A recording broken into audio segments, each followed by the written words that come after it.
Chandrasekhar Sai Kiran alias Chandu Sai గురించి తెలుగు ప్రేక్షకులకు ప్రత్యేకంగా చెప్పాల్సిన అవసరం లేదు. పక్కింటి కుర్రాడిగా చందు సాయి బాగా ఫేమస్. ఈ యూట్యూబర్కి చాలా మంది అభిమానులు కూడా ఉన్నారు. అలాగే ఎన్నో మంచి వెబ్ సిరీస్లో కూడా నటించాడు. చందు సాయి చేసే వెబ్ సిరీస్లు ఎంతో సందేశాత్మకంగా ఆలోచింపజేసే విధంగా ఉంటాయి.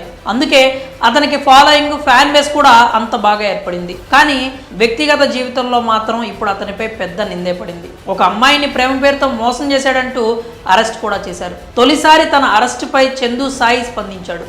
చందు సాయికి ఉన్న ఇమేజ్కి అతనిపై కేసు నమోదు, అరెస్ట్ అనగానే అందరూ ఆశ్చర్యపోయారు.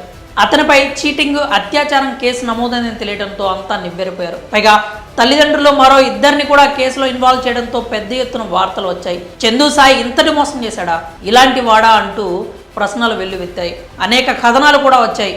అఘాయిత్యం, మోసం అంటూ వార్తలు కూడా వచ్చాయి. వీటన్నింటిపై చందు సాయి తొలిసారి స్పందించాడు. జైలు నుంచి బయటకు వచ్చిన తర్వాత తన పరిస్థితి ఏంటి, కుటుంబం ఎలా ఉంది, అసలు అతను తప్పు చేశాడా లేదా అనే వివిధ రకాల ప్రశ్నలకు అడ్వకేట్ కళ్యాణ్ దిలీప్ సుంకర్కు ఇచ్చిన ఒక ఇంటర్వ్యూలో చందు సాయి కామెంట్స్ చేశాడు. ఇప్పుడు ఆ ఇంటర్వ్యూకి సంబంధించిన ప్రోమో ఒకటి రిలీజ్ చేశారు. ఆ ప్రోమోలో చందు సాయి ఎంతో ఎమోషనల్ అయ్యాడు. తనపై ఎన్నో ఆరోపణలు, విమర్శలు వచ్చాయని, తన కుటుంబంపై కూడా ఆరోపణలు చేశారని బాధపడ్డాడు. తనపై పెట్టిన కేసులన్నీ ఇప్పటికీ జీర్ణించుకోలేకపోతున్నానని, అఘాయిత్యం చేయాల్సిన అవసరం తనకేంటి అని ప్రశ్నించాడు.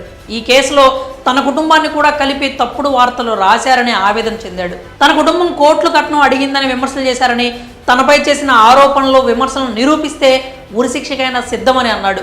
అసలు ఉరి వాళ్ళు వేయటం కాదు, తానే ఉరేసుకొని చనిపోతానంటూ చందు సాయి కామెంట్స్ చేశాడు. మరి చందు సాయి చేసిన వ్యాఖ్యలపై మీ అభిప్రాయాలు ఏంటో కామెంట్స్ రూపంలో తెలియజేయండి.